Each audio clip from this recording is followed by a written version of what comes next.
You're right on time for Newswatch on this 24th day of July 2023. Tonight, religious leaders, the NCSC, as well as the international community, are calling for a dialogue between the government and the opposition to end the protest in the country.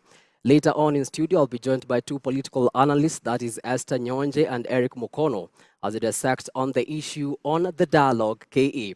A very good evening to you and welcome to the broadcast. My name is Kennedy Kimani and Fiona Moresa will be assisting in the sign language interpretation. Now, a large majority of Kenyans feel that the country is headed in the wrong direction. This is according to the latest survey by Infotrack, where only 15% of Kenyans feel the country is headed to the right direction. The survey released today further showed that 73% of Kenyans do not support the Finance Act 2023. That is currently suspended by the court. Alice Diana kickstarts our bulletin with the following report.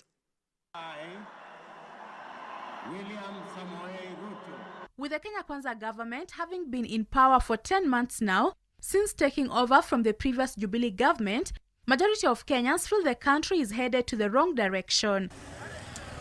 A new survey released by Infotrack shows that at least 72% feel the country is not headed to the right direction, while 15% are okay with the direction the country is taking. The respondents who feel the country is headed to the wrong direction cited the high cost of living at 93%, unemployment at 23%, poverty at 19%, and poor governance at 14%. Other reasons were bad politics, rampant corruption, poor quality of education, high taxation, poor infrastructure, increased insecurity, and tribalism. Region-wise, how does it populate? Wrong direction. The highest score came from Nyanza at 82%, followed by Western, which had 79%. The region that had a little bit lower score compared to the overall was Central at 61%, followed by Northeastern that recorded 67%. For those who opined, the country is headed in the wrong direction. Infotrack also stated that 34% of the respondents who feel the country is headed in the right direction cited that the executive is working well, 29% because there is peace in the country, 19% because the cost of living is affordable, and 14% because their candidate is in power. What of the right direction? The highest score came from Central at 22%. Those who believe the country is headed in the right direction. And this was followed by Northeastern at 21% and Rift Valley at 19%. 75% of those unhappy with the direction the country is taking think the president is responsible for the wrong direction, while 85% of those happy with the country's direction think the president is responsible for the right direction. The president was mentioned by 81% as a figure that contributes to the country headed into the right direction, and that was mentioned by 81%. The citizen, us, wananchi, they contribute to 8%. Parliament was mentioned by 3%. Then the executive, which include the ministers or the cabinet secretaries, at 3%. Religious leaders at 1% and opposition 1%. This 1% was also shared with the county assemblies. The president is a double-edged sword, according to the Kenyans. He was mentioned by 75% as the main reason the country is headed into the wrong direction. The executive had 9%, parliament 4%, us citizens 3%, then of course all leaders and the opposition shared 1% each. According to the Infotrack research, the high cost of living and unemployment are the two top issues that Kenyans want addressed urgently. The need for cost of living to be addressed has increased by 13% since March this year. The main causes of the current high cost of living, according to the respondents interviewed, are increased fuel prices, high taxation, and inflation. Concerning the Finance Act 2023, that its implementation has currently been suspended by the court, the polls showed that 73% of Kenyans don't support the Finance Act, with the majority coming from Nyanza, Western, Nairobi, Eastern, and the Coast region. The survey was conducted from July 3rd to July 8th this year and had a sample size of 2,400. Kenyans aged above 18 years drawn from across the 47 counties were interviewed, with data collection being done through telephone interviews. Alice Diana, Hope TV Newswatch. Thank you so much, Alice, for that report. Now, Kilifi South Member of Parliament Ken Chonga and Kilifi County Assembly Speaker Teddy Mwambire have vowed that they will not be cowed to abandon fighting for the rights of Kenyans. Speaking shortly after being released on a 50,000 shillings cash bail by the Mombasa Magistrate Court today, the two leaders say that no amount of intimidation will stop them from defending Kenyans. According to the Director of Public Prosecutions, the leaders allegedly assembled and demonstrated on Wednesday last week at Mtwapa area in Kilifi County, thereby causing public fear and a breach of peace. The matter will be coming up for pre-trial on the 7th of August. Ningependa serikali ambayo iko kidogo elegeze mkono. Walituambia kwamba wamefunga kile kitabu cha wafungwa wa kisiasa, lakini kimefunguliwa, nimeregea tena kwa kile kitabu. Waambie kidogo wafunge na wajue kwamba katiba ambayo iko hairuhusu udhalimu ule ambao unaendelea. Jumaa tulipojaribu kuomba ile ambayo ni bond ama cash bail, mahakama ikasema kwamba wataweza kupeana uamuzi leo. Uamuzi umetolewa na ule uamuzi ni ushindi mkubwa kwa sheria ya taifa la Kenya. So today we are happy that these persons are now going to are free. They have paid a cash bail of 50,000. You can be able to see them outside here. They are going to go home. And then the next thing is we'll be coming for a pre-trial to see whether they have actually any evidence, as you heard from the affidavits that they had in court. This was actually an attempt to silence people. I'm not going to go into politics about it, but then it is quite obvious that when a state has gone rogue, it has gone rogue. And when a state has been unable to contain people and to govern, then this is what happens. Sisi kama wa Kenya ni lazima tutetee haki zetu. Hatuwezi kurudishwa katika miaka ya giza, wakati watu walikuwa wanashikwa kiholela na kuwekwa rumande bila sababu yoyote. Tumeona bado kuna mheshimiwa Anthony Oluoch ambaye alikamatwa juzi siku ya Alhamisi. Maina Njenga ambaye alikamatwa pia siku ya Alhamisi, na wengine ambao bado hawajafikishwa mahakamani mpaka leo. Wakati sheria na katiba inasema kwamba yoyote anayekamatwa kwa sababu yoyote ile lazima afikishwe mahakamani kwa muda usiozidi masaa 24. Moving on, and Interior Cabinet Secretary Kithure Kindiki has warned those planning to stage protest on Wednesday, saying that they will be met with the full force of the law. Kindiki says security agencies have been directed to enforce law firmly in dealing with those threatening to make the country ungovernable through mayhem and looting. Azimio have, however, suspended the anti-government protests that were scheduled to take place across the country on Wednesday this week. In a statement issued this evening, the coalition said instead of taking to the streets, they will hold solidarity parades and vigil for victims of police brutality in various locations in all parts of the country.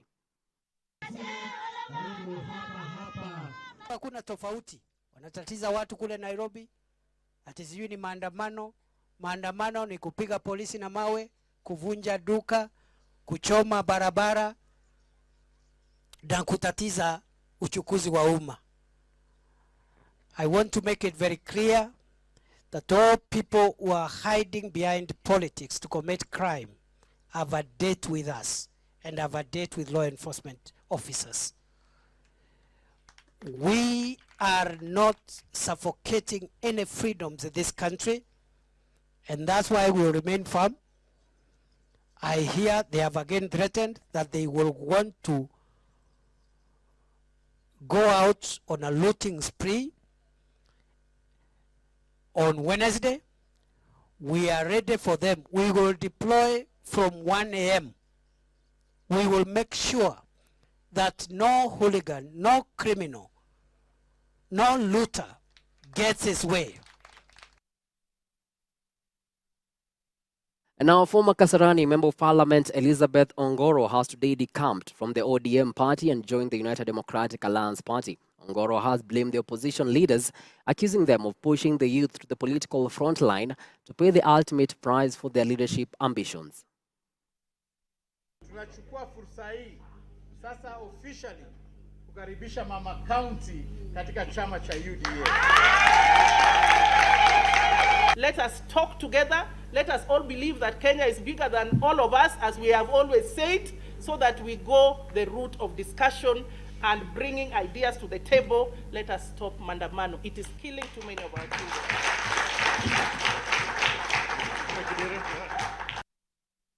On that note, it's now time for a quick breather here on Newswatch, but we still have more stories after the break. Stick around.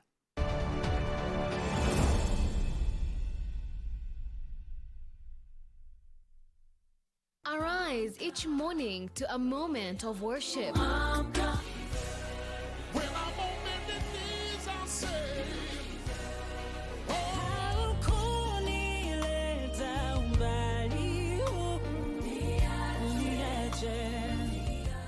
And powerful nuggets from God's word. If there is one big thing that is needed in our time, is the ability to hear God's voice and apply his word. We can put our faith on Christ, just like this centurion, and believe, Lord, let your word turn this situation. God does not definitely tell you, I am coming in 6 months. I am coming 1 year. On Hope Devotion every Monday to Friday from 6:30 a.m. to 7:30 a.m. only on Hope TV. Look and live.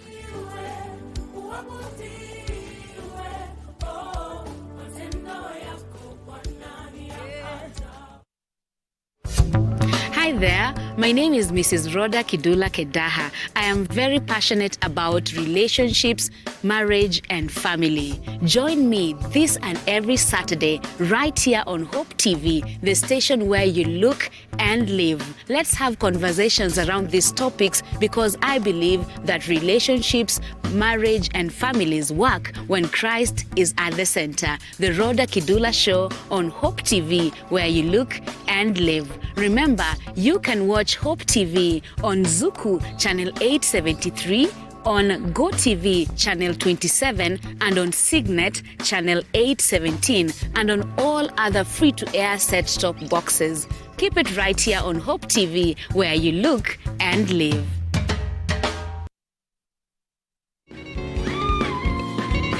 Thank you for consistently tuning in to watch and listen to our content both on Hope TV and Hope FM. You are the reason why we are on air. The CBS Family Service now comes to you every Sunday at 4 p.m. on Hope TV, Hope FM, and on Sitam Church Online. The Holy Spirit will empower our prayer lives.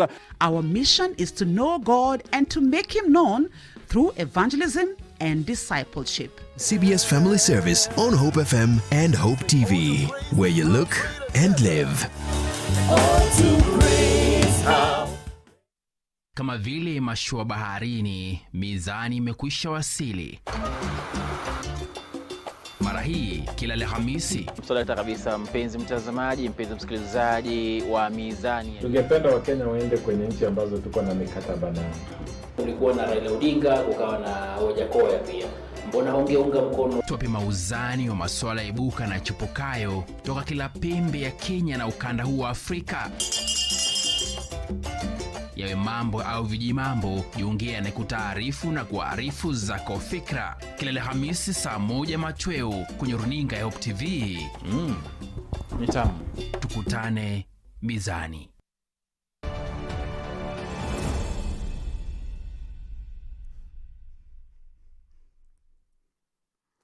Welcome back.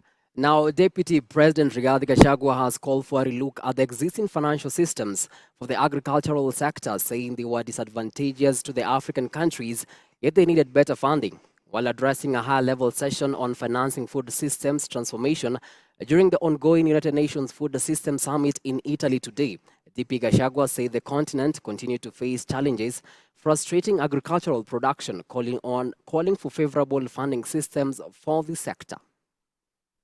Our very sound strategy to re-engineer food systems financing, and our administration was elected last year, and we have changed the entire strategy by putting money at the bottom of the pyramid through the bottom-up economic transformation agenda. We have embraced financial inclusivity by creating a 10 billion Kenya shillings fund for the Hustler Nation. The Hustler Nation are the ordinary people who are the majority in terms of food production. There before, there has been a great challenge in accessing affordable credit to enable farmers to buy inputs and to buy the right certified seeds. As a result of that financial inclusivity to the people at the bottom of the pyramid, many farmers are able now to produce food and produce the right yield. Over and above, even as we reach out to our development partners, we have our own internal interventions in terms of financial inclusivity to make sure that the people at the bottom of the pyramid are part and parcel of food production so that we can attain food security and our children can be able to go to school. Over and above, the government has put aside funds for subsidized fertilizer to enable the farmers to lower the cost of production and increase their yields. Moving on swiftly, Nandi County is on track to meet the tree growing target of 18 million trees per year. This is after 10,000 trees were planted over the weekend in Kimani Forest, an initiative organized by Mama Doing Good that delivers programs for the First Lady, Mama Rachel Ruto. This is in support of the presidential directive to plant 1.15 billion trees by 2032 and the commitment by Kenya to reduce carbon emissions by 32% in 2032.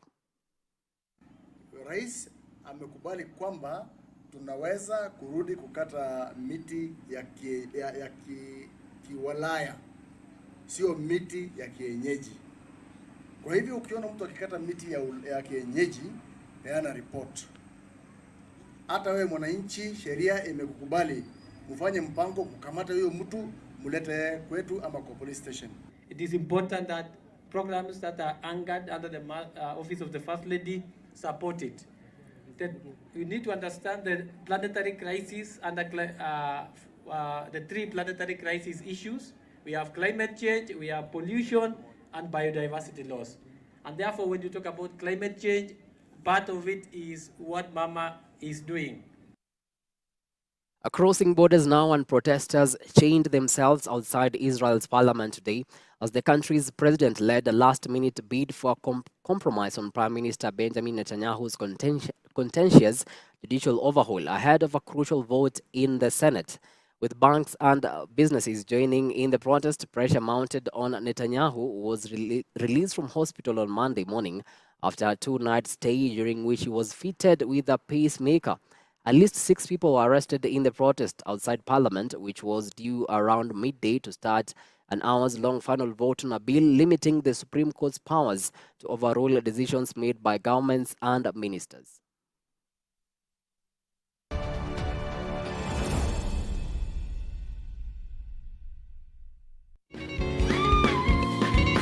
Thank you for consistently tuning in to watch and listen to our content both on Hope TV and Hope FM. You are the reason why we are on air.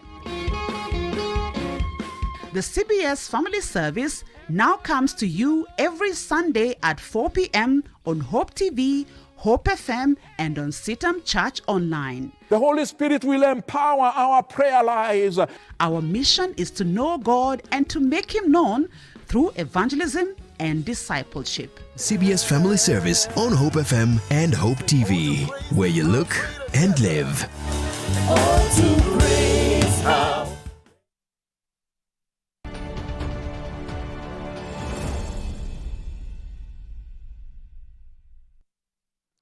Let's get down to business. In a major milestone towards sustainable business practices, Equity Group has today launched its highly anticipated 2022 Sustainability Report. Equity Group Managing Director and CEO Dr. James Mwangi highlighted Equity Group's commitment to integrating environmental, social and governance aspirations, which he said are at the heart of its business strategy. This beautiful venue, we came to celebrate a life of a person who devoted it, her life to what we have as a heritage today. For us at Equity Group, we define sustainability as meeting our needs today without compromising the ability of future generations to meet their needs. So we use joy, but really give a chance to future generations to do the same. And protecting today and the future then is really the core of sustainability. And it should be at a personal level, at the business level, or at the corporate citizen level. Equity Group has pursued sustainability from the very beginning.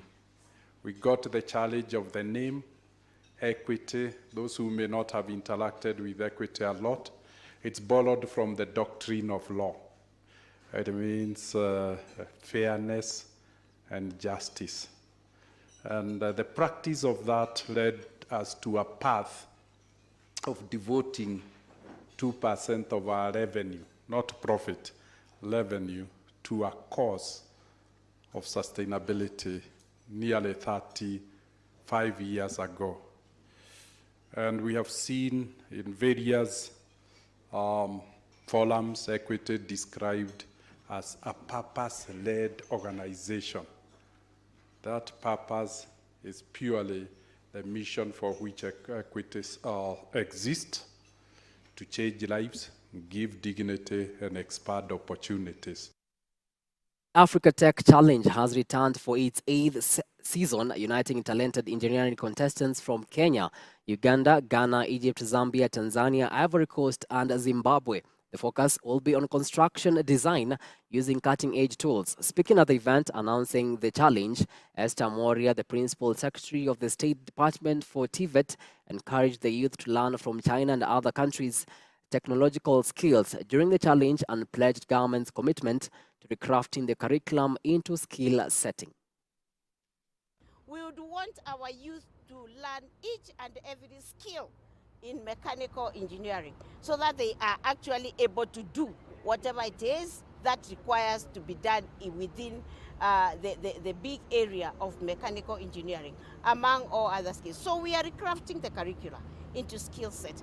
Number two, we are looking into retraining our trainers, because we appreciate a lot of our trainers are from universities or were trained in ways that were not very practical. We are looking into upskilling this to 70%, 30%, so that a lot of training is done in industry. These competitions are very important. They encourage our youth to come and be able to do the best they can with their skills which they learn. And STEM, science, technology, is very important for us. And it is within STEM that we have the doing, the skilling that we are talking about. So when we organize such fora where people come to compete with their skills, students are encouraged to come, because it is within the STEM courses that we actually have the doing training and the doing skills.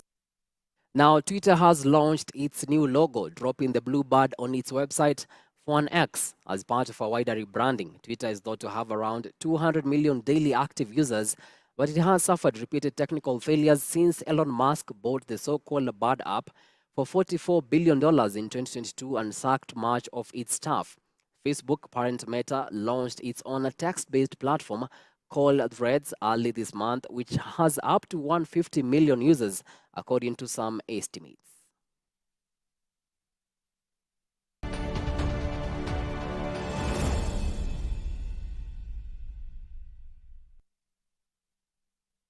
And to some sporting action now. John Odhiambo emerged as the overall winner of the 9th leg of the NCBA Golf Series held over the weekend with an impressive score of 76 gross points, fending off fierce competition from fellow golfers. Following the royal event, the series now moves to Muthaiga Golf Club for the 10th leg, which is set to be held on the 5th of August. It was my lucky day. That day, captain decided to add more slots. so I managed to book a 6:40 flight. As many of you know, I'm a night runner. I normally play at 6:40 in the morning. So I had an excellent 4-ball. My very good friend Helen Sabwa came in last night from South Africa. I had Eunice Kilonzo and Janelle Mwangi, so we had fun all the way. And just as luck would have it, I think because NCBA is always my lucky charm. This series, we've done, this is our 9th leg, and we are very happy that we have received a lot of gratitude from golfers, people appreciating the NCBA brand. I've seen it, others trying something. I don't want to mention them here, but you'll agree that what we have put out here is something very unique.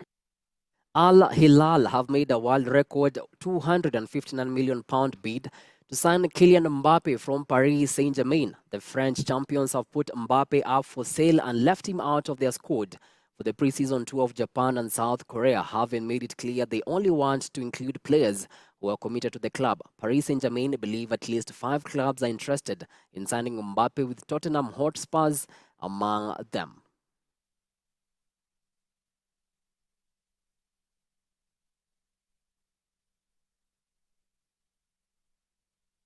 Now, with that, we come to the end of the first part of this broadcast. The dialogue is up next just after this short news break. I can see my guests already in studio. That is Eric Mukono and Esther Nyonje, who are all political analysts. See you on the other side.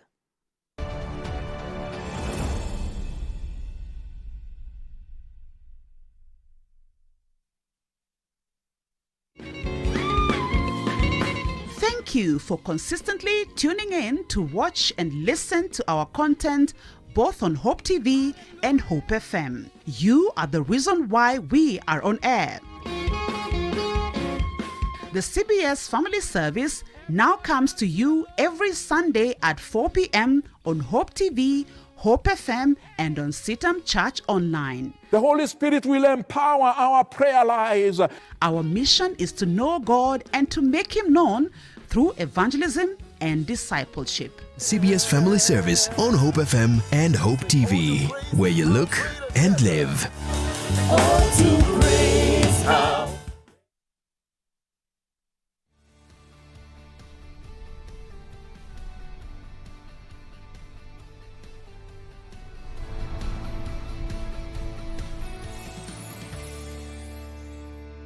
Just at the moment, many of those who believe in Jesus are feeling what I call the big squeeze. It feels like the militant forces in society that oppose the gospel have mobilized like never before. Hi, I'm Bernie Diamond, and welcome again to Fresh. Have you been feeling that too? And honestly, as we see governments enacting legislation to limit religious freedoms, as we see those militant forces of evil becoming more and more vocal, more aggressive in jamming, in shutting down the Christian voice, it can feel as though they're winning. There's this thing that rises up inside us that goes something like this. It shouldn't be this way. If God is the King of Kings, why isn't He doing something about this? Why do I feel so persecuted for my faith? Depending on where you live, perhaps there's nothing new in any of this. Or if, like me, you live in a place that's historically encouraged and accepted the Christian voice, maybe this rising tide of persecution comes as a shock, hence that feeling of the big squeeze. But it shouldn't come as any surprise at all. As Paul wrote to Timothy 2,000 years ago, everyone who wants to live showing true devotion to God in Christ Jesus will be persecuted. People who are evil and cheat others will become worse and worse. They will fool others, but they also are fooling themselves. Did you pick that? Everyone, no exceptions. If you're devoted to Christ, you will be persecuted. And that bit about things becoming worse and worse sure feels that way, doesn't it? But here's the good news. Those evil people, they're kidding themselves. Remember, your king is still on his throne. That's his word, fresh for you today. It's under pressure that coal is turned into diamonds, amen? So if you're feeling that big squeeze, I'd love to send you a free copy of our latest life application booklet. It's called The Grace Transformation. To request yours, stop by at christianityworks.com and you'll see that free offer right there towards the top of the homepage. Again, that's christianityworks.com.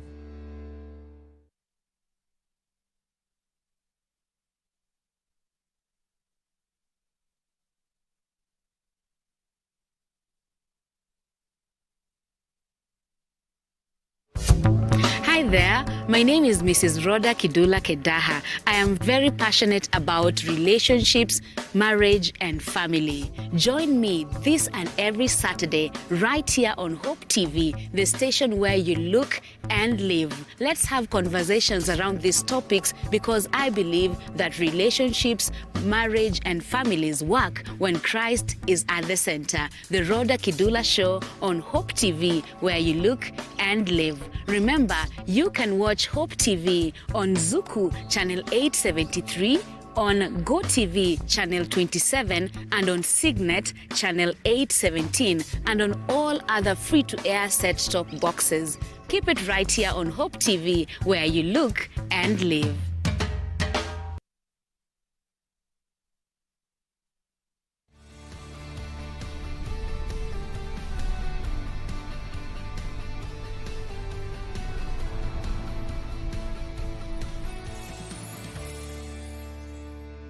Just at the moment, many of those who believe in Jesus are feeling what I call the big squeeze.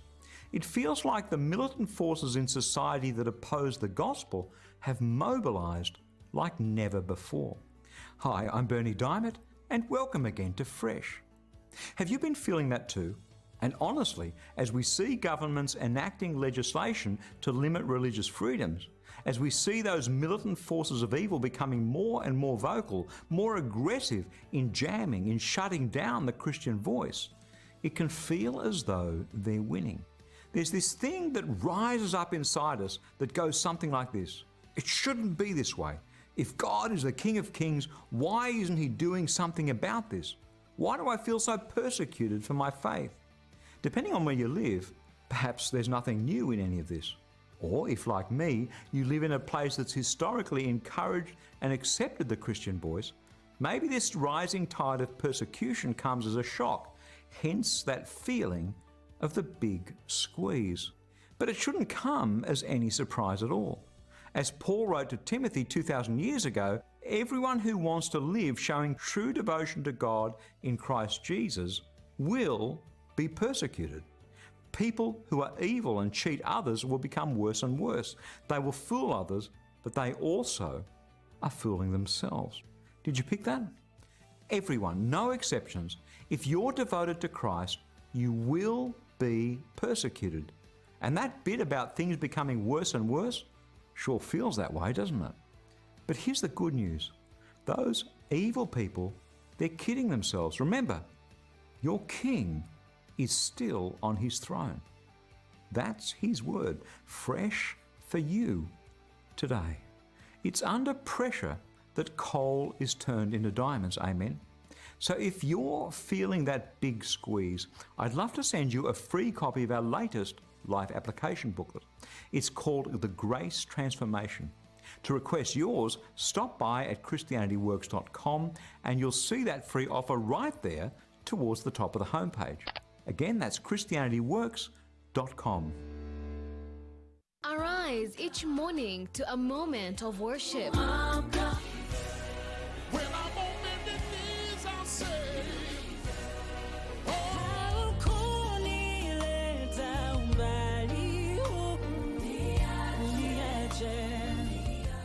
And powerful nuggets from God's Word. If there is one big thing that is needed in our time, is the ability to hear God's voice and apply His word. We can put our faith on Christ, just like this centurion, and believe, Lord, let your word turn this situation. God does not definitely tell you, I am coming in 6 months. I am coming 1 year. On Hope Devotion every Monday to Friday from 6:30 a.m. to 7:30 a.m. only on Hope TV. Look and live.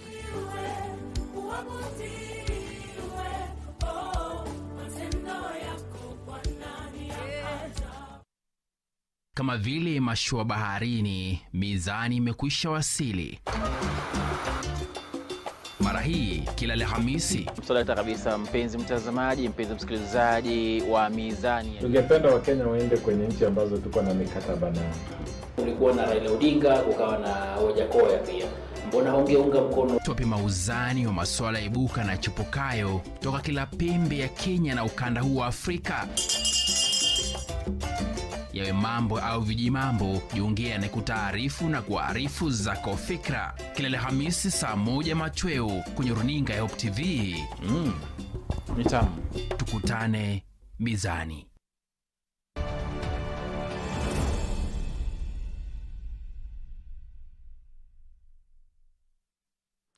Welcome to the Dialogue KE. Now, tonight, religious leaders, the NCSC, as well as the international community are calling for a dialogue between the government and the opposition to end the protest in the country. The main question is, who will bend first? Can this be achieved in the current political climate? You can join in on the conversation at Hope TV_KE on Twitter. The hashtag, as always, is the Dialogue KE. Now in studio, I'm joined by two political analysts, that is Eric Mukono and Esther Nyonje. Karibuni sana. Asante Ken. Now, last week, Azimio staged a 3-day anti-government demonstrations across the country. That is from Wednesday all the way to Friday. Well, Esther, do you think the opposition achieved what they wanted? Thank you for having me tonight. Karibu. On the question of whether Azimio achieved what they wanted or not does not have a direct answer, yes or no. If we lost lives on that day, when lives were interrupted, children did not go to school, and we had a delay in the syllabus, we lost investors. So when you look at the ripple effect of the Azimio demonstrations on the third day, you cannot point it out to whether they achieved what they wanted or not, because at the end of the day, the loss is on the Kenyan economy and the Kenyan lives and the ordinary people of Kenya. So Kenyans actually lost? Kenyans lost. So Eric, do you think Azimio achieved what they wanted last week? Kennedy, I would want to first get Azimio out of this. Last week on Friday, you ran a very interesting story in Kibra. It's a story that I followed very closely. And one of the guys you interviewed in that time when you were in Kibra said this whole thing has nothing to do with Raila Odinga. It has nothing to do with Azimio. So I would say that the Kenyan people, to some extent, achieved what they wanted. Even after being cowed down, even after being threatened, still there is hope at the end of the tunnel. So Kenyans Kenyans did achieve. How about Azimio? Well, Azimio is just a platform to which Kenyans are going to build up to their demands on the government and what they feel they are agitated about. So really, it's not going to be so much about Azimio. It's more on what exactly the Kenyan people are agitating for. Yeah. So Esther, last week in the demonstrations, the Kenyans were actually in the front line. We never saw the Azimio principles. Why do you think that was so? Kenyans were on the front line because, yes, the people who want to go and demonstrate, and they don't feel well represented by the representatives that they elected to represent them in parliament or in the legal spaces. So they went to demonstrate by themselves, but who calls for the demonstrations? It's a coalition. Mm-hmm. If Eric Omondi goes to demonstrate, Kenyans would not rally behind him. And on the second, he will be arrested. So it is not that Kenyans are taking themselves to demonstrate. We saw police arrest people who were barely holding placards. You hold a placard, you are arrested. We've seen a very vocal activist, I just skipped his name, but he's becoming more and more vocal. he goes on the day when the budget was being announced, he was outside the treasury holding placards saying, reduce the cost of living. That's a demonstrator, but he was arrested. But now when it is a coalition which is being led by a leader that has a structure and an organization, then it makes more sense. And when he says that something was achieved, nothing was achieved because the price of fuel is still high. Yes, I can make a comparison to Myanmar in Asia. They demonstrated for quite a while because the prices of fuel were high and the subsidies were removed. They demonstrated, and at the end of the demonstrations, the fuel prices were brought down and the subsidies were returned. So we're still facing the same problems yesterday and today. There is no difference. Instead, we have negative effects and nothing has changed. If something positive had happened, if something positive had come out from the demonstrations, then we would have said then, yes, we achieved something. But now when Kenyans go to demonstrate by themselves, it does not capture government attention for it to do what the Kenyans want to do. Instead, they're arrested, they're taken in. Kennedy, you see these Kenya Kwanza people like Esther. I am not a Kenya Kwanza. Actually Who said I'm a Kenya Kwanza? He has branded me. I'm not Kenya Kwanza. They're actually very ignorant because from what she has said, she knows what exactly Kenyans are agitated about. She knows exactly that Kenyans are protesting against the cost of fuel. She knows that Kenyans are protesting against the cost of food. She sits in very high-end, with very high-end people in this government, but still she cannot help them think that Kenyans are in the lower bracket where they call them hustlers, that these people need help in terms of the cost of living. So this is just an ignorant person. You cannot say it's ignorance because when you protest about the high cost of living, you see Kenyans are suffering. But now, do the demonstrations help? And the demonstrations came way exactly but you see, Esther, after when the president was sworn in. He was sworn in, and just the next day, people are in the streets. They went to the Supreme Court. Everything was delayed. The permanent secretary positions, they went to court also. So everything was like, the government started functioning. I can even tell you, there was no settling down of the government. But you see, it did not even settle down. So how can you work in such an environment if you want to address the cost of living? Let me just ask you a quick question. In the very first days, we saw anti-government protests, and the Azimio brigade was very vocal about the things they want.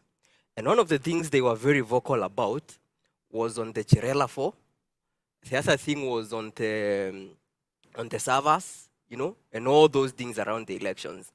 But recently, we've not heard them talk about anything to do with elections.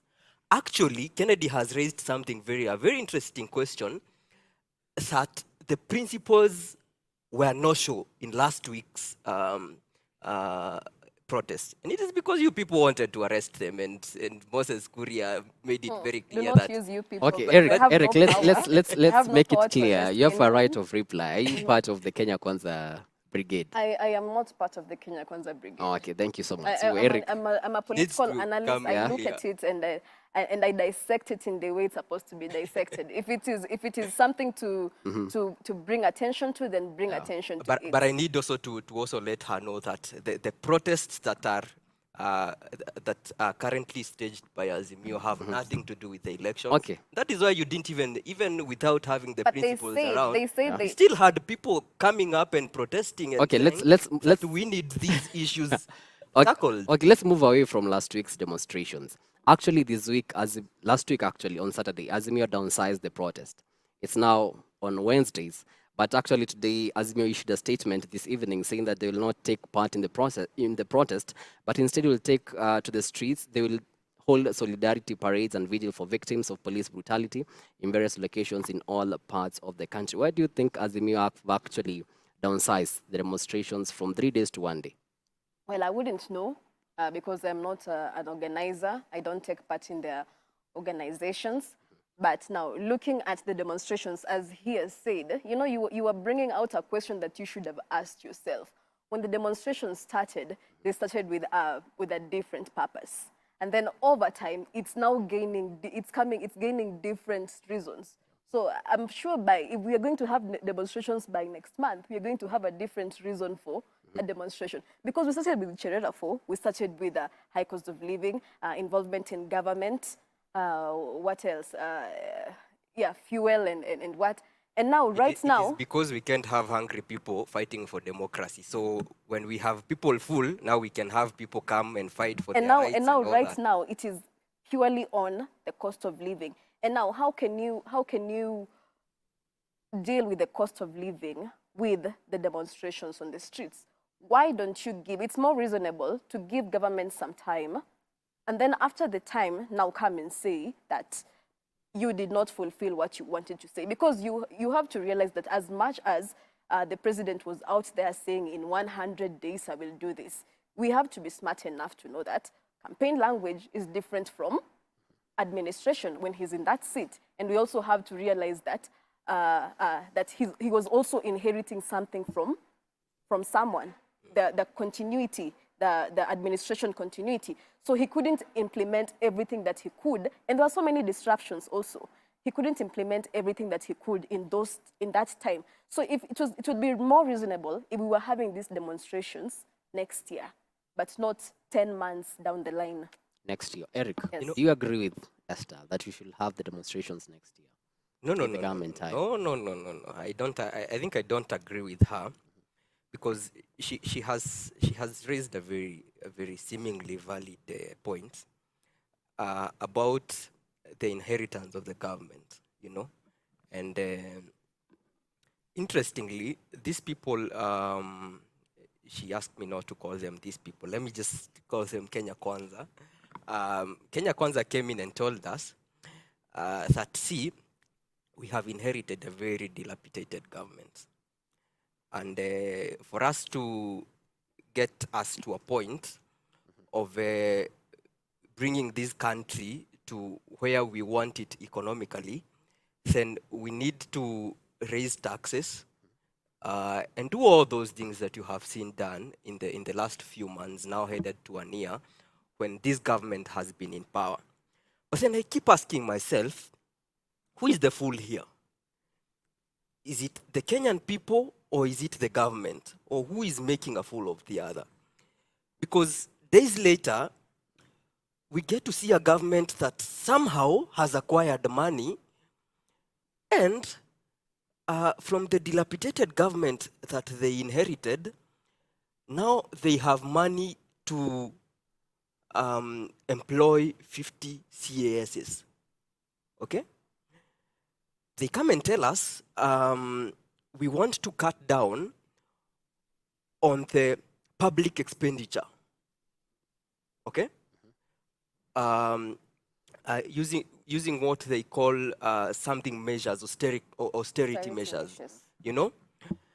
And they said that using these austerity measures, we would want to raise 300 billion or 300 million, around that.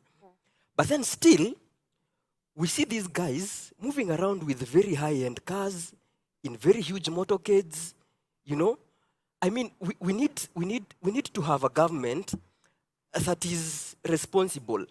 Now, David Ndii, in one of the interviews, sometimes should be in April, told us that government is extremely wasteful, you know? And this was simply after the president came and told us, now, for us to cut down on our public expenditure, we need to do a few things. And then the economic advisor to the president comes and tells us that the direction that we are headed to as a nation, the government is extremely wasteful. Now, instead of us putting all these taxes on Kenyans and having all these punitive taxes on Kenyans, why don't we use or why don't we use the resources that we have? Why don't we manage the resources that we have well, so that we don't have to inflict the pain on the same person that this government told us that we want to defend, the hustler nation. You know, why don't we at least cut down on our public expenditure? Why don't we bring down the wage bill, and then we'll have money at least to service the loans that they're claiming they are servicing. We'll have money to do a bit of production and lower the cost of living. I mean, this government has a lot of money.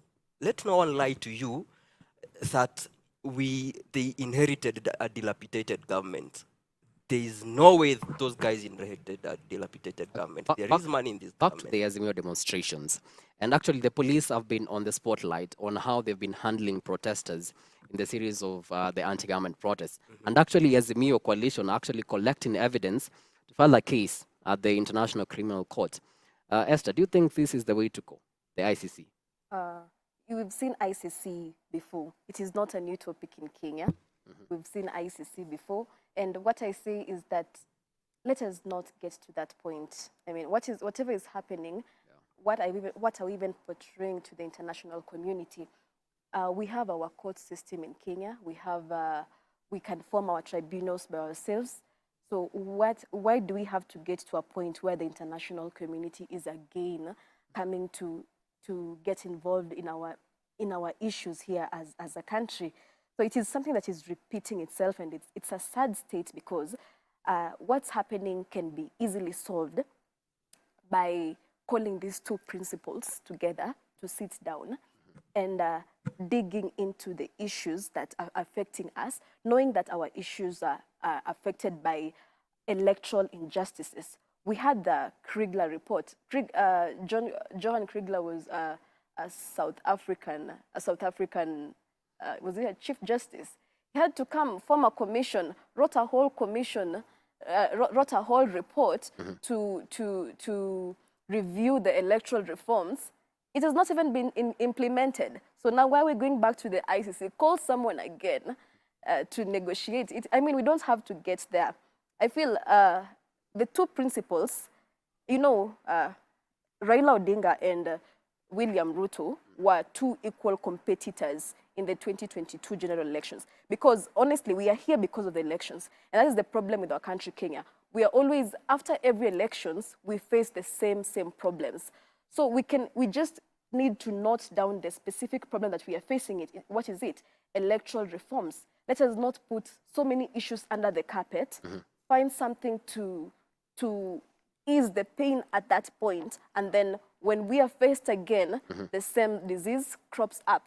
So let us find tangible solutions to our own problems rather than even involving international community or involving outsiders. We can solve our own problems. We're an independent country and we have our own jurisdiction and constitution. Well, we've seen Interior CS time and again issue warning to the Azimio Brigade every time they're about to hold a protest. And actually today was no difference. He actually issued the same warning to Azimio, but however, Azimio have actually called off the protest on Wednesday. I want us to just listening to what the Interior CS Kithure Kindiki had to say regarding the Wednesday protests. Hakuna tofauti. Wanatatiza watu kule Nairobi. Ati sijui ni maandamano. Maandamano ni kupiga polisi na mawe, kuvunja duka, kuchoma barabara na kutatiza uchukuzi wa umma. I want to make it very clear that all people who are hiding behind politics to commit crime have a date with us and have a date with law enforcement officers. We are not suffocating any freedoms in this country, and that's why we will remain firm. I hear they have again threatened that they will want to go out on a looting spree on Wednesday. We are ready for them. We will deploy from 1 a.m. We will make sure that no hooligan, no criminal, no looter gets his way. That's the CS Interior right there, Kithure Kindiki. I mean, Eric, we've seen time and again him issue the same kind of warning to the Azimio. Your take on this? Let me not call it a warning.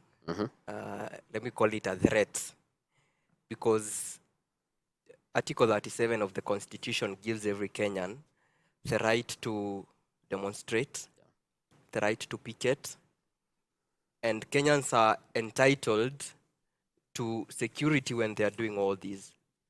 So I don't think it's a good direction that we are taking, where we limit the rights enshrined in the Constitution. Yeah.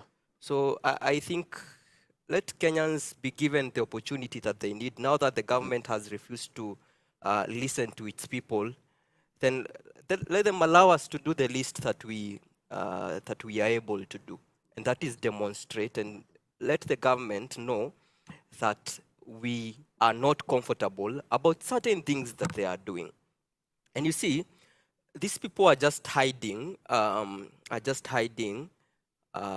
under the political notion that Azimio is protesting to agitate for political, for their political positions or something. But they need to come and address the root cause of the issue. They need to identify what exactly is the root cause of the issue. If they think that elections and all that is the cause of the demonstrations that we are in, and not the cost of living, then if that is true, then let them work on the cost of living, give Kenyans make the lives of Kenyans affordable, and see whether these protests will continue. If they will continue, then they can handle the rest. Because as far as I know, and as far as I'm concerned, the only thing that Kenyans want as of now is make life bearable for the Kenyan people. Make life bearable for the Kenyan Exactly. people.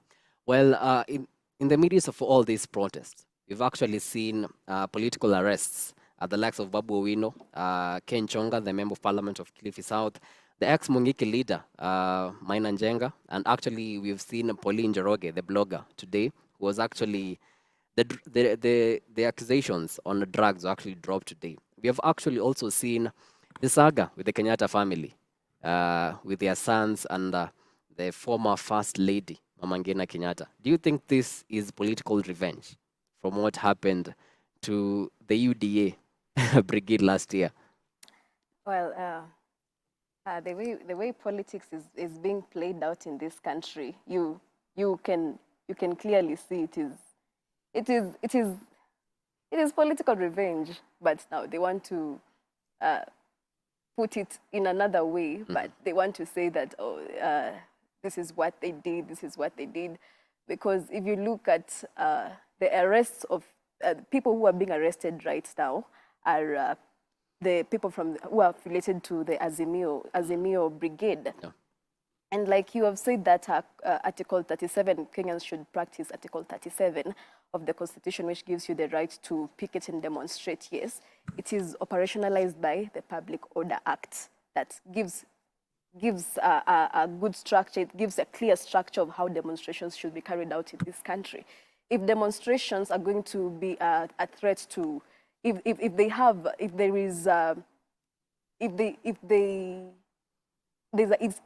poses a threat to national security, if it poses a threat to public health, if it infringes the rights of other people, then it's no longer unlawful. And that is how we've seen those demonstrations are, because someone can be wanting to bring maybe their sick mother from the village to Nairobi, and they can't because the demonstrations that are interrupting cannot enable them to get to Nairobi. So if in that case, then a government has to step up and play its role. Yes. So this arrest that we see, the arrest for the people who are being arrested, if it's true that they are behind the threat of the national security, they are posing a threat to. There was a video that was saying that some of them were paying people to go demonstrate to the streets, and they say video. So let them be taken to court, let them be arraigned, let them be released if they have no case. If they have a case to answer, let them answer the case. But if we want to say it's a political, yes, it could be political because also politics is being played out. In the other regime, we saw the Secretary General of UDA being carried from Kitengela in his house to somewhere in Western Province. Yes, you see, because he was with the other team. But now this time we see he's now safe. No one can touch him. So, you know, we want to say that, yes, this is what they're doing, but now that is how politics is being played out. So if there is the revenge issue with Uhuru Kenyatta, when Uhuru was president, you even saw Ruto saying, don't come for my children. So it's as much as we are talking about demonstrations and what, there's also the game of politics that is being played. And I can confidently say that, yes, there's a revenge game being played there also. Okay. So in the interest of time, Eric, what do you think? Because the religious leaders, the NCAC, the National Cohesion Integration Commission, and actually also the international community are all calling for dialogue between the two main people, that is the President, William Ruto, and the opposition leader, Raila Odinga. What do you think, in your own perspective, will be the right way to resolve this stalemate? Because you've seen the handshake being politicized, but both sides saying that they do not want a handshake. What do you think is the right way? I think, I don't think where we are is the right direction we are taking. Kenyans and the representatives of the people must be given the right to defend themselves and defend the people they represent. I looked at, just to weigh in on what Esther has said, before I come to what I think. I saw the charge sheet of Pauline Njoroge today in Malindi Court. And it was very interesting. In the first place, you were told it was something to do with drugs and narcotics. And then somehow it changes to whatever she wrote on her Twitter account and about the Subarus that went with Sudanese registration number. I mean, we can't be that petty, you know? And back to what you asked on what I think and the direction we should take. I think I have insisted, and I have said it before, that we need dialogue. And not a handshake. We need dialogue. We need both parties to calm down, you know, for the interest of the Kenyans and for the interest of the people. To calm down and have a conversation on how we are going to make our nation better. Because this is our nation. We have nowhere else to go, you know. Let's have a conversation on how we are going to make life bearable for the common mwananchi.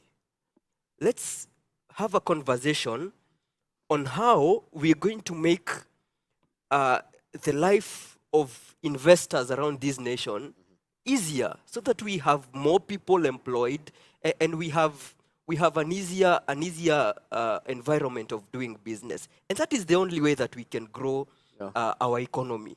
Because if we have a peaceful country, then we attract investors. Right now, the deputy president is in Italy. And when he's out there looking for investors and they see what is happening in the country, then no one is going to be willing to come in here. But then the same deputy president keeps saying that atutaki mutu, you know? I mean, we need to have a sober conversation on how we are going to make and better the lives of Kenyans, and how we are going to make both the political environment and the business environment in this country better. Esther, Eric has talked about dialogue. We've seen the bipartisan talks. They have actually failed from what you've seen. I mean, what is the other alternative?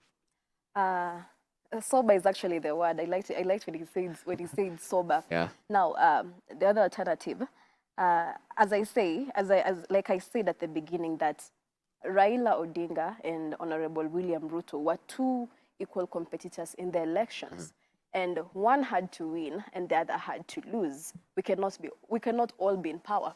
So when William Ruto won the election and was accorded the honor of presidency, and he was president of this country, that has to be respected.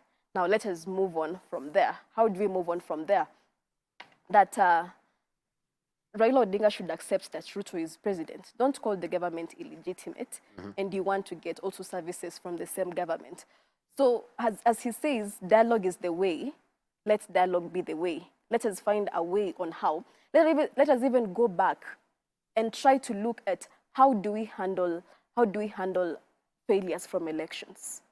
Let us solve that. Let us keep that.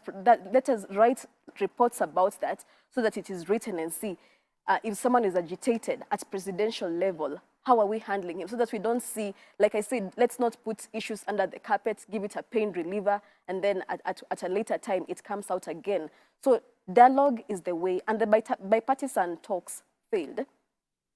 And when we're talking about dialogue, it does not mean that we are going to agree on the first instance. Dialogue is a continuous process. Dialogue does not take place once or twice because it's a continuity.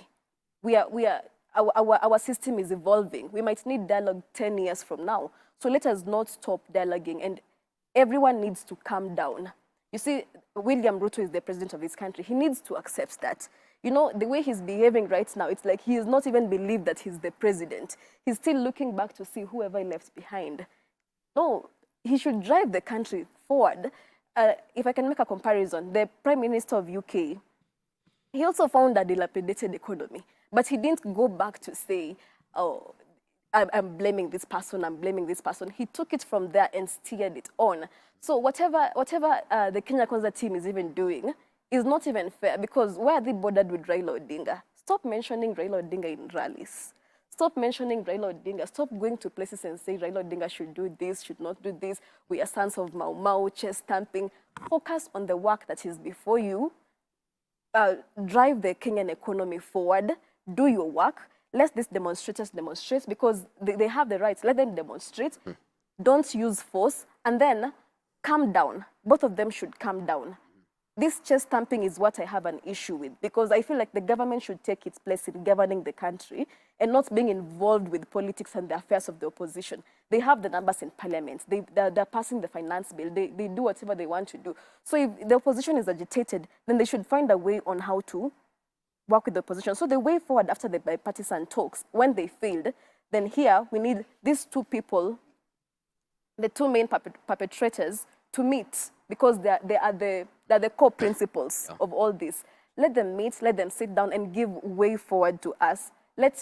William Ruto is the bigger brother here. He needs to handle Raila Odinga in a magnanimous way. And he has to realize that Raila Odinga lost the election with a very narrow margin. So he's also holding a better part of the country. And people are still feeling the pains of the election loss. You don't become so rude. You don't become insensitive to these people because you are the president of this country and you're the symbol of national unity. What do? Calm down and say, my brother, I'm here. Let them sit in a room. Let them say, my brother, I'm here. I am the president of this country. You can make a phone call to the president and he can agree to meet you. He can agree to meet me. He can agree to meet you too. Why doesn't he reach out to Raila Odinga and say, my brother, come, we talk? We're not talking about power sharing, but how we're going to move forward. Don't you think that's a good idea? Actually, Kennedy, just before, she raised a very valid point on elections. And I wonder, or I just think to myself, is this the point where we revive the Building Bridges initiative? Because it had quite a very interesting thing and very important ways on how to deal with some of these elections. It's a valid question. These election. So revive the BBI. I think it's a good point for or us. other reports. If we have to have constitutional amendments, let us have the constitutional amendments. Let us just find tangible solutions. If the winner-take-it-all system is the problem, then the BBI had a proposal to handle the winner-take-it-all system. If that is going to solve the problem for future generations and not a handshake government to people say we want to give Raila something so that he can keep quiet. No, let us find, if we have to amend the Constitution, if we have to amend sections of the Constitution, if we have to get reports to solve the problems, then let us do it. Amazing remarks from you guys. I hope the president and the opposition leader are actually watching. As we conclude, maybe, Eric, yes. What would be your advice to both sides of the divide? My advice is simple. Let's have a conversation. let's have a national conversation that involves both sides, both the president and his brigade in Kenya Kwanza. Let's have a conversation with the Azimio brigade, and as well involve Kenyans. Let's listen to Kenyans. What do they want? You know, that is the only way we are going to deal with some of the things we are seeing in Kenya. So my advice would be, let's have a sober conversation. Let's have a sober conversation. Esther, as we conclude, your advice to both sides of the divide. My advice to both, it will sound like a repetition, but a repetition for emphasis, Yeah. yes?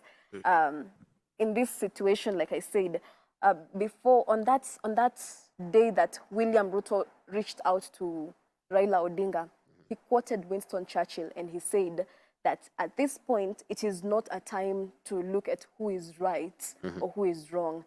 So when he reached out when he extended that olive branch, we were so happy. That's the same thing he should do, and he should not give up. If the bipartisan talks failed, let us find another solution. So my word of the advice to the president is that he should really calm down and know that he's the bigger brother here. No one is contesting his presidency. He's the bigger brother. So how is he going to handle this situation?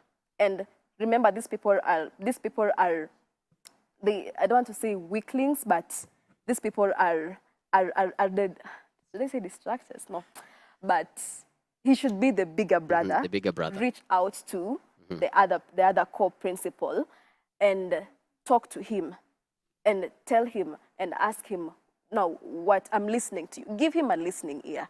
And let us move on from there. If it doesn't work, let's keep on doing it and doing it again and again and again. But let us not get to a point where we are heading to a failed state. We are heading to where we were at 2007. It will be a sad state. And this can be solved just by the president reaching out to Raila Odinga. But we are not talking about power sharing. Exactly. We can have a conversation without talking about power sharing. And we can make so many recommendations. We can do so many things without power sharing. But let us have that conversation. All right, that's a very good point to end this debate, this discussion, this dialogue. The president should act as a bigger brother, because no one is actually contesting his presidency, as Esther said.